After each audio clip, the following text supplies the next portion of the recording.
बदललं. म्हणजे नवीन मनरेगाच्या ठिकाणी महात्मा गांधी रोजगार हमी योजनेच्या ठिकाणी जी रामजी आणले. त्यामध्ये काय त्यांचा उद्देश होता त्यांना लखलाभ आहे. आता जयरामजी म्हणणं ठीक आहे, पण जी रामजी कोण म्हणतं, पण त्याला त्या पद्धतीनं आणून फायदा काय झाला?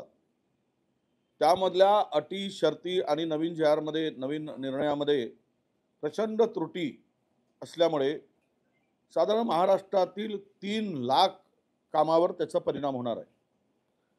आणि यामध्ये 100 दिवस रोजगाराची हमी मनरेगामधून होती, महात्मा गांधी रोजगार हमी योजनेमधून होती. आता जी रामजीमध्ये 120 दिवस करूनही जर हाताला कामच मिळत नसेल तर याचा उपयोग काय? आणि या पलीकडे जाऊन या अटी शर्तीमुळे कुठलंही काम सुरूच करू शकत नाही. त्या रोजगार सेवकाला वेळेवर पैसे देऊ शकत नाही. रोजगार हमी योजनेवर काम करणाऱ्याला त्यांनी त्यामध्ये स्पष्टता नाही. आणि 3 लाख साधारणतः कामं जर हे होऊ शकत नसतील, त्याच्यावर त्याचा परिणाम होत असेल, तर मग मला वाटतं की या सगळ्या कामाला 3 लाख कामांना जो ब्रेक लागतो आहे, यातून तुम्ही उद्देश कसा साध्य करणार आहात? ही योजना एक सायकल म्हणून गरिबांसाठी या योजनेचा उपयोग होता. जो पैसा सामान्य माणसाच्या, गरीब माणसाच्या, मजूर माणसाच्या घरापर्यंत जावा आणि तो रोटेट होऊन पुन्हा मार्केटमध्ये यावा आणि त्या गरिबाची चूल पेटावी, म्हणून ही 100 दिवस गॅरंटी स्कीम रोजगाराची आमचं सरकार होतं, काँग्रेसचं आपल्या UPA सरकार होतं, त्यावेळेस त्यांनी ती योजना आणली. त्यापूर्वी खरं तर ही योजना मुळात काँग्रेसनीच आणलेली योजना आहे. दुर्दैवानं योजनांची नावं बदलली जातात, पण त्रुट्या काढून त्यांना ही योजना गुंडाळण्याचंच उद्दिष्ट आहे का असं दिसतोय. तसंही केंद्र सरकारच्या या बजेटमध्ये आपण पाहिलं, शिक्षण, आरोग्य आणि महत्त्वाच्या बाबीवर सामाजिक न्याय यांना पैसेच ठेवले नाहीत. अगदीच किरकोळ तरतूद ओबीसी विभागाला केंद्र सरकार देशभरासाठी केवळ 386 कोटी रुपये देतो. यावरून या सरकारची ओबीसीच्या प्रती असलेली नियत हे स्पष्ट होते. अशाच प्रकारे आज ही मनरेगा योजना सुद्धा गुंडाळण्याचं काम सुरू आहे. दुसरा महत्त्वाचा विषय, आपण काल पाहिलंय की यवतमाळ जिल्ह्यामध्ये महिन्याभरामध्ये 22 शेतकऱ्यांनी आत्महत्या केल्या.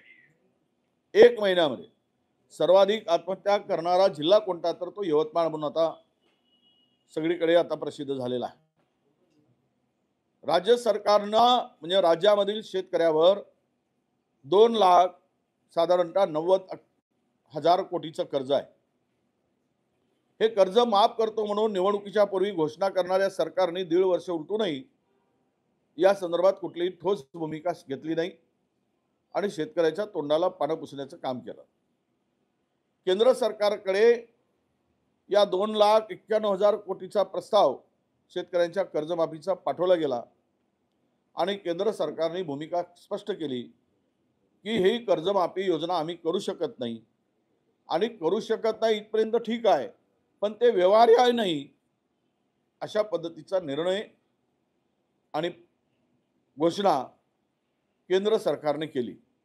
यामुळे राज्याची ऐपत नाही, केंद्राची देण्याची दानत नाही आणि अशा स्थितीत शेतकरी आता उद्ध्वस्त होईल. आणि त्या पलीकडे जाऊन केंद्र सरकारने, मोदी सरकारने अमेरिकेशी केलेला करार हा अत्यंत धोकादायक आहे. हे केवळ आज त्याचे परिणाम नाही दिसणार, पण उद्या हे सगळं नवं पीक आल्यावर त्याचे शेतकऱ्यांचं कंबरडं मोडणारा हा निर्णय असणार आहे. म्हणजे भारतातून निर्यात होणाऱ्या मालावर 18% ड्युटी 50%वरून आणली, परंतु अमेरिकेतून येणारा शेतमालावर हे 0% ड्युटी हे देशामध्ये इतिहासातील पहिल्यांदाच होते आहे. एकेकाळी 110%, 20% पर्यंत ही ड्युटी होती.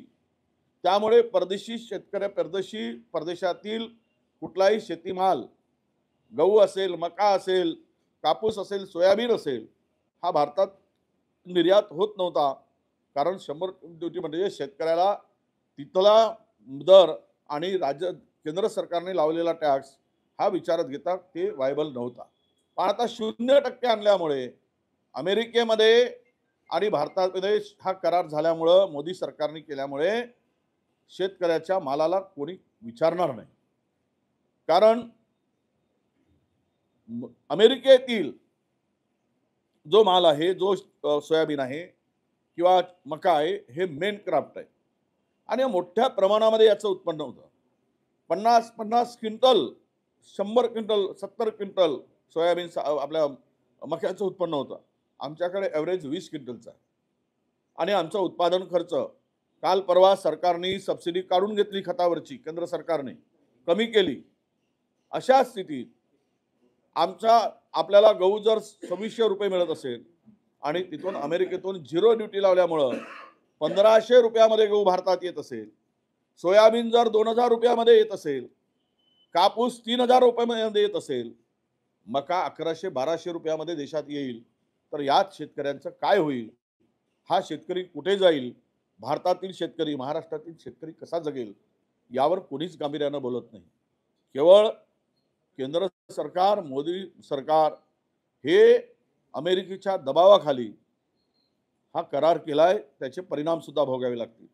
एकूणच शेतकऱ्यांना कर्जमाफीची मानसिकता नाही, ते व्यवहार्य नाही असं सांगतात आणि दुसरीकडे शेतमालाला भाव देत नाहीत. तर राज्यातील शेतकरी कसा जगेल हा खरा मोठा प्रश्न आहे. येणाऱ्या काळामध्ये याचे दुष्परिणाम केंद्र सरकारला भोगावे लागतील आणि याचे परिणाम काय होतील हे सरकारला दिसेल. चंद्रपूर महानगरपालिकेत काल काँग्रेसचा एकत्र गट जो आहे तो या ठिकाणी नोंदणी झालेली आहे. पुढील रूपरेषा कशी असणार आहे? आता गटतटून एक गट रजिस्टर केले आणि रूपरेषा काय? महापौर एकच अर्ज आम्ही ठेवलेला आहे, उपमहापौराचा आहे. एक अर्ज मागे घेतला जाईल आणि महापौर आणि उपमहापौर काँग्रेसचा करण्यासाठी आमचा संपूर्ण सगळ्यांचा प्रयत्न आहे, ते आम्ही करू. आणि एखादी वेळेस स्टँडिंग कमिटी आमच्या मित्रपक्षाला द्यायची आहे तर ती दिली जाईल. त्यामुळे ती आम्ही ओपन ठेवला आहे. तो स्टँडिंग कमिटीचं चेअरमन पद हे आम्ही काँग्रेसकडे कोणी आपल्या कुठल्याही याच्याकडे द्यायचं नाही. तर ते येणाऱ्या जो कोणी आम्हाला सहकार्य करणारा मित्रपक्ष आहे त्यांना ते पद द्यायचं, त्यासाठी आम्ही फ्री ठेवलेलं आहे.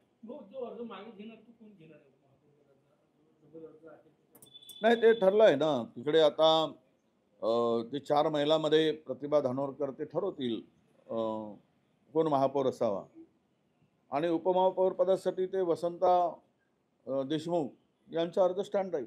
तुमच्या दोन्ही गटांमध्ये लिखित स्वरूपाचा करार झालेला काय या सगळ्या फॉर्म्युलेशन? बघा, आता लिखित म्हणून याला कुठून माहिती मिळवली मला माहीत नाही, पण ते प्रसार माध्यमाकडे जर ज्यावेळेस येईल तर त्यावेळेस तुम्हाला छापायसाठी देऊ.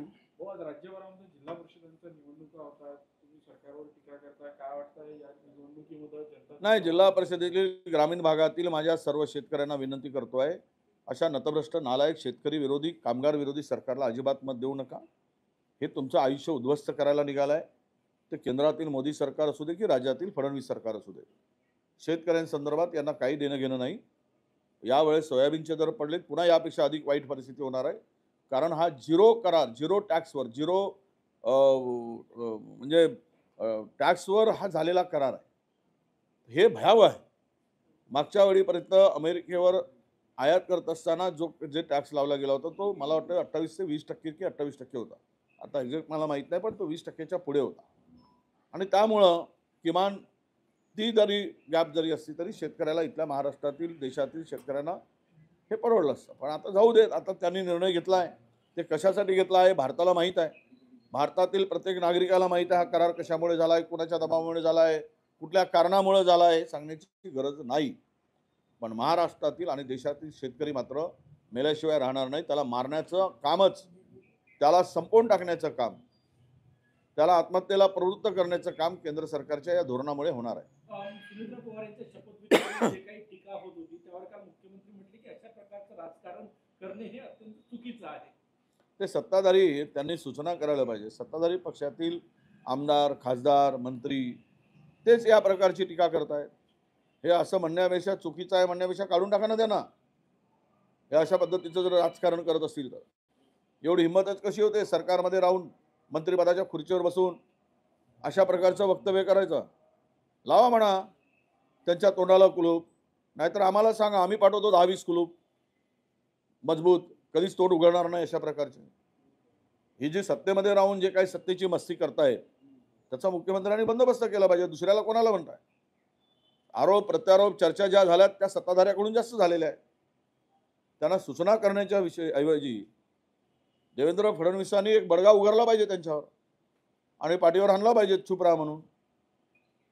चंद्रपूरमध्ये जे काही झालं, अमरावतीमध्ये मनरेगाची 4,000 कामे जे आहेत ते बंद आहेत आणि 80,000 मजुरांवर उपासमारीची वेळ आहे. 27 जानेवारीपासून सगळ्या उपोषण. मी आता सांगितलं ना, 3 लाख कामांना ब्रेक लागलाय. किती? 3 लाख. हे यांची योजना, हे यांचे धोरण, या मोदी सरकारचे आणि फडणवीस सरकारचे. उपाशी मरतील मजूर, उपाशी भूकबडी जातील. त्यांच्या हाताला काम नसल्यानंतर त्यांची चूल पेटणार नाही याची चिंताच नाही आहे. पैसे वाटा निवडणूक जिंका, पैसे वाटा निवडणूक जिंका, एवढाच धंदा सत्ताधाऱ्यांचा आहे. आता दुसरा काही धंदा राहिलेला नाही. हा धंदा, हा रोजगार, म्हणजे व्यवसाय केलाय राजकारणाचा. आता चंद्रपूरवर 2 प्रश्न आहेत. हा जो महापौर होईल तो 2.5 वर्ष असेल, 2.5 वर्षानंतर वैयक्तिक वर्गाला. अरे बाबा, महापौराचं मर्यादाच 2.5 वर्षाची असते, 5 वर्षाची नसते. 2.5 वर्षानंतर नव्यानं आरक्षण निघतो आणि नवा महापौर निवडला जातो. त्यामुळे त्याला काही 2.5 वर्षानं बदलेलच. पण आता आपण बोलले होते, आपण महापौर स्तरासाठी चंद्रपुरामध्ये एकूणच या पद्धतीने कला असं काँग्रेसमध्ये म्हणतो, मात्र भाजपमध्ये अंतर्गत कला दिसून येत आहे. 2 महापौर पदासाठी अर्ज भरलेले आहेत. कसं बघताय? काल भाजप नेत्यांचा वक्तव्य तुम्ही पाहिलं आहे, ज्येष्ठ नेत्यांचा. त्यावरून त्यांचा उद्वेग हा तुम्हाला सगळ्यांना मिळाला, बघायला मिळाला. त्यामुळे आम्ही ठरवलं की आम्ही एकच फॉर्म भरायचा. आम्ही प्रतिभा धानोरकरांना अधिकार दिला की महापौराचा फॉर्म तुम्ही ठरवा. त्यांच्याबरोबर असलेल्या 4ही महिलांनी भरले आहे. त्यातील 3 महिलांना काढून घेण्याचं काम त्यांचं आहे. आता आपण बोललो की धानोरकर मॅडम आता महापौर पदाचे जे अरे ते सांगितलं ना, 2.5 वर्षासाठी 2.5 वर्ष धानोरकरांच्या मी सुचवेल ते नाव 2.5 वर्षाचं आणि ते सुचवले ते नाव 2.5 वर्षाचं. पुढच्या 2.5 वर्ष हो होय. भाऊ, जिल्हा परिषद निवडणुकांमध्ये अनेक दुबार मतदार जे आहेत समोर येत आहे.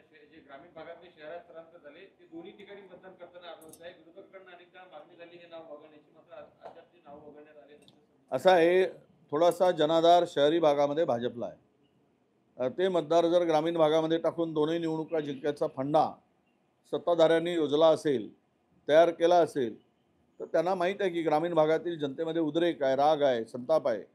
शेतकरी, शेतमजूर सगळेच दुःखी आहेत आणि त्यामुळं काही लोकांची नावं शहरी भागातील ग्रामीण भागात टाकून निवडणुका जिंकण्याचा सोपा मार्ग निवडला असेल म्हणून ते आम्ही मागणी करूनही ऐकत नाहीत. आणि निवडणूक आयोग आहे कुठे? देशामध्ये महाराष्ट्रात निवडणूक आयोग मेला आहे, तो जिवंत नाही आहे. त्याला मारून टाकल्या गेला आहे, त्याला संपवून टाकल्या गेला आहे. त्यामुळे काय होईल भविष्यात हे आता अधिक बोलण्याची गरज नाही. काल नागपूर महानगरपालिकेमध्ये महापौर आणि उपमहापौर निवडी प्रक्रिया पार पडल्यावर काँग्रेसचे जे नगरसेवक होते त्यांनी जय संविधानचा नारा दिला, तर भाजपच्या नगरसेवकांना जय श्रीरामचा नारा देण्यात आला. आता ते काय, यावर मी काय, आम्ही संविधानावर देश चालतो, कशावर चालतो? लोकशाहीमध्ये निवडून आलेल्या लोकांनी जे पद मिळतंय ते संविधानामुळे मिळतंय. भक्ती, देवाची शक्ती, भक्ती, श्रद्धा हे ठेवलीच पाहिजे, पण देश संविधानावर चालवला पाहिजे. त्यामुळे जे मिळाल्या पदाचा गौरव, सन्मान हा संविधानामुळे मिळाला आहे. हे जर अक्कल नसेल तर त्यांना लोकशाही कळत नाही, याचा अर्थ असा होतो. मुख्यमंत्र्यांनी जिल्हा परिषदेचा प्रचार केला नाही, मात्र आज ते तिकडे शेवटचा प्रचाराला जात आहे. तेलंगणाला प्रचाराला मुख्यमंत्री जात आहे महानगरपालिकेच्या निवडणुकीत. तेलंगणामध्ये जाऊन काही मिळणार नाही. खाली हात मुख्यमंत्र्यांना यावं लागेल. तेलंगणाच्या जनतेने ठरवलं आहे, त्यामुळे त्याचा परिणाम काही होणार नाही. त्यापेक्षा मुख्यमंत्र्यांजींना आमचा सल्ला आहे की तुम्ही महाराष्ट्रातच प्रचार करा, काही हातात लागेल. त्यापेक्षा तेलंगणात जाऊन वेळ घालू नका असं आमचं मत आहे. थँक्यू. करू Yes.